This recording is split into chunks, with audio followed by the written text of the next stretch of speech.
Bonjour et bienvenue sur BasketX, la nouvelle chaîne de basket. Alors BasketX, qu'est-ce que c'est? C'est une chaîne où on va parler exclusivement basket, tu t'en doutes, hein. Là-dessus il n'y a pas de problème. Mais nous on va parler que du basket français. Quand j'entends basket français, je veux dire le championnat de France, la Jeep Elite. Alors je t'arrête tout de suite, je sais très bien que la plupart des gens le critiquent et ont tendance à le décrier. Les arguments qu'on retrouve sont à peu près toujours les mêmes. Le spectacle, enfin en tout cas le manque de spectacle, l'ambiance et les joueurs d'un niveau moyen. Bon, tout ça, c'est des conneries.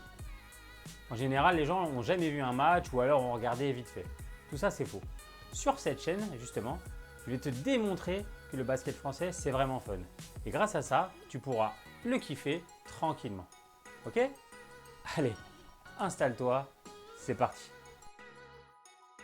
Tout d'abord, avant de rentrer dans les détails, le basket français, qu'est-ce que c'est? Bon, je vais t'expliquer un petit peu comment se passe notre championnat. Comme ça, tu auras toutes les bases pour appréhender facilement la nouvelle saison. Rien de plus simple, on va commencer déjà par la saison dernière. C'est plus facile, ça c'est terminé et comme ça on va pouvoir résumer tout ce qui s'est passé. Avant toute chose, je vais te montrer quelques logos d'équipes et tu vas me dire si tu les connais. Parce qu'en France, dans notre championnat, on a la chance d'avoir des équipes historiques. Alors, est-ce que ces logos te parlent? Peut-être ceux-là? Il y en a qui les ont reconnus, d'autres peut-être pas.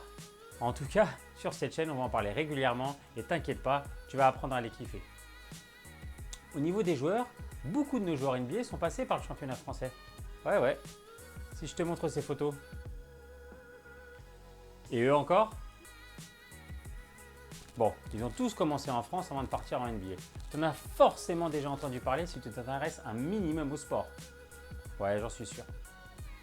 Bon allez, assez de perte de temps, on va rentrer dans le vif du sujet. Le championnat de France de Pro A, donc la Jeep Elite, anciennement Pro A, comment ça se passe? Bon, au demeurant c'est assez simple, il y a 16 équipes. La première phase, ça se passe comme dans le football, comme dans le handball, comme dans la plupart des sports français, il y a un mini championnat.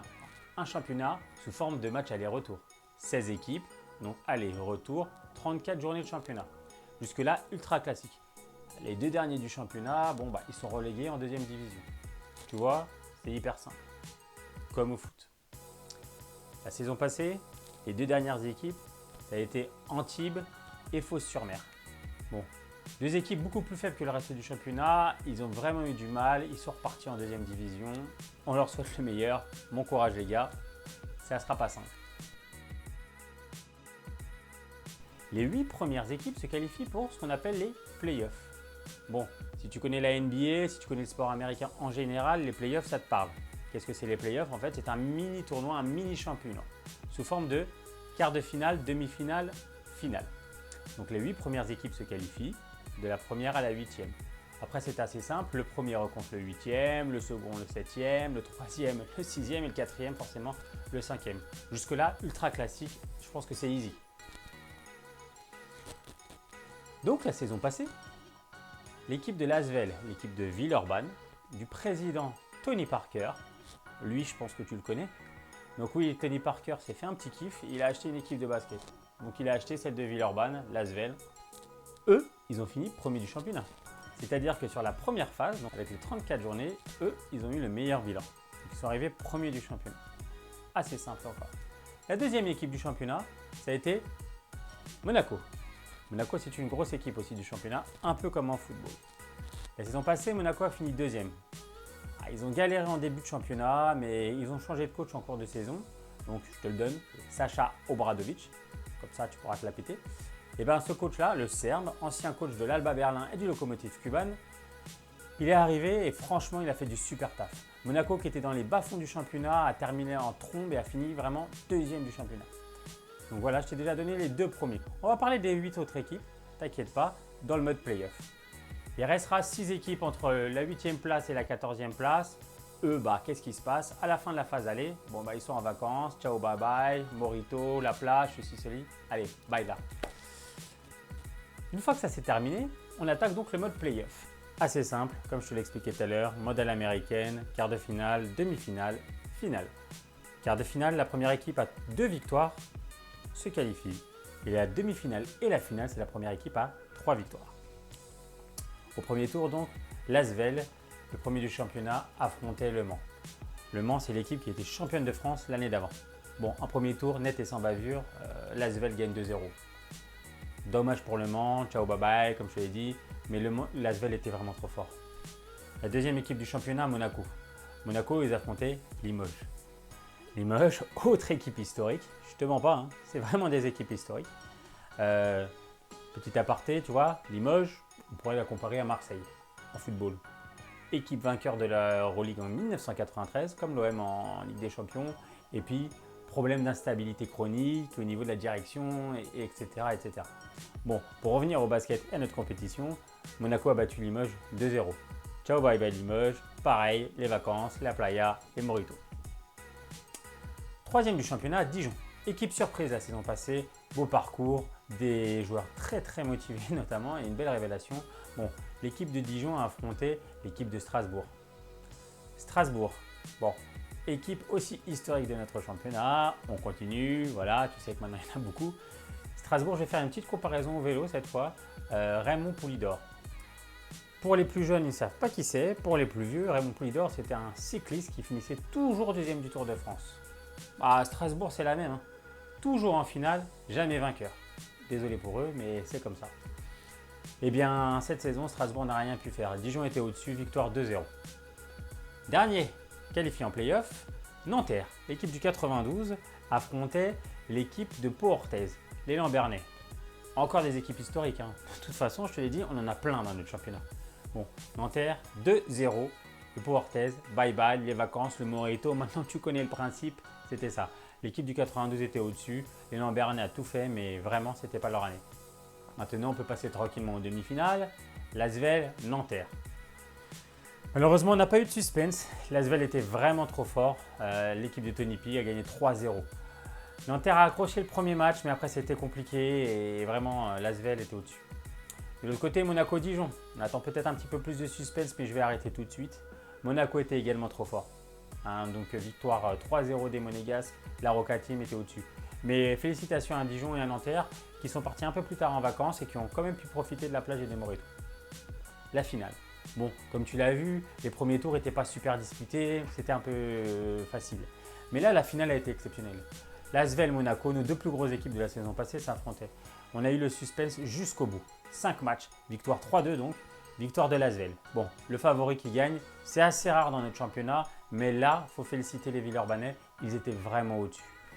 L'équipe de Mitrovic, le coach, a vraiment régné sur notre championnat et c'est mérité.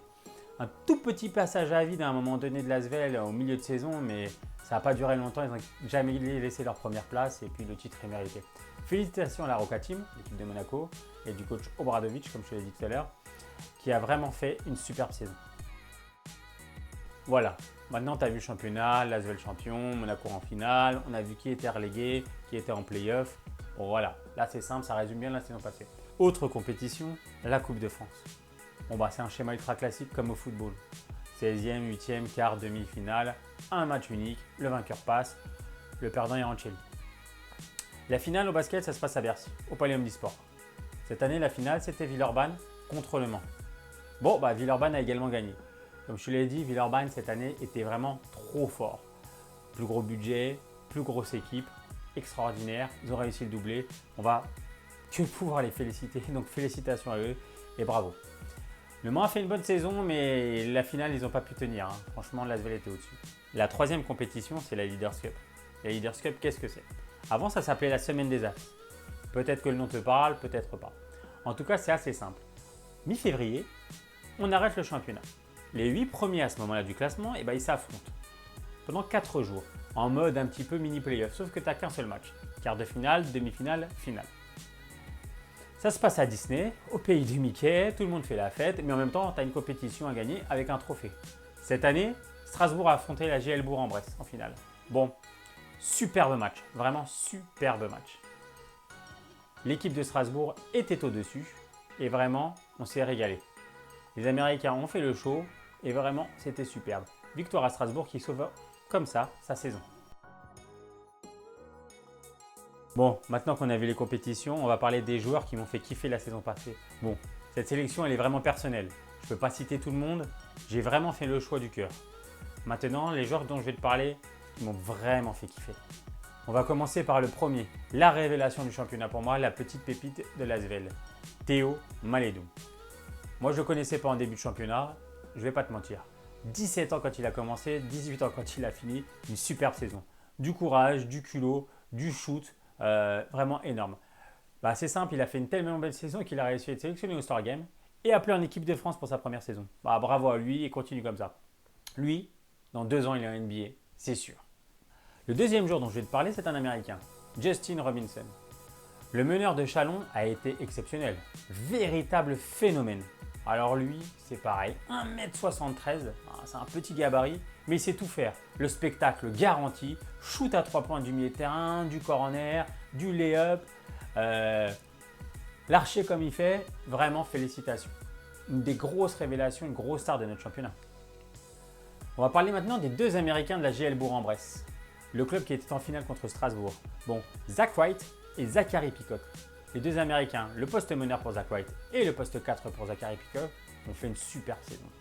Zachary Peacock, c'est l'ancien MVP de la Ligue. Donc l'année dernière, il était MVP. Enfin, l'année d'avant. Lui, c'est un poste 4, ailier, fort rebondeur, fort shooter, des mains sûres. Zach White, meneur agile, distributeur, shooter.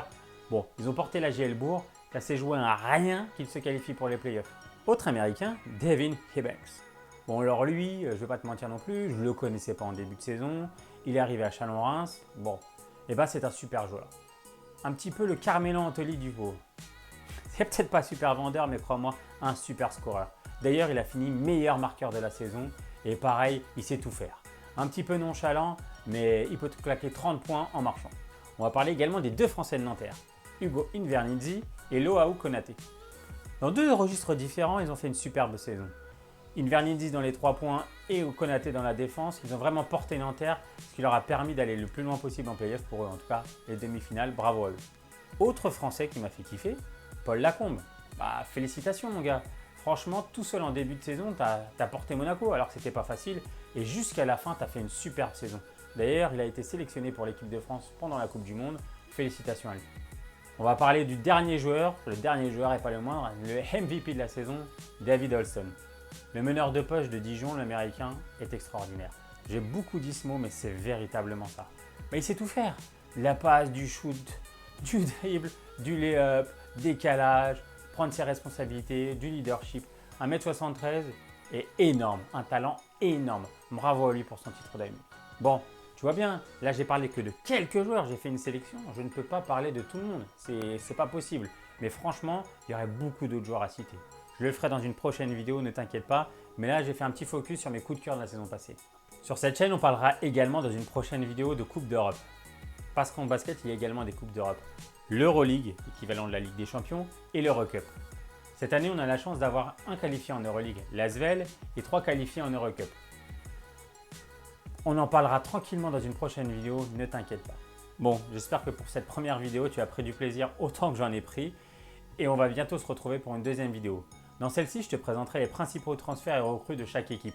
Comme ça, tu pourras aborder le nouveau championnat tranquillement. Ok? Parce que franchement, la saison qui arrive a l'air passionnante. Il y a eu beaucoup de renforts et pas des moindres.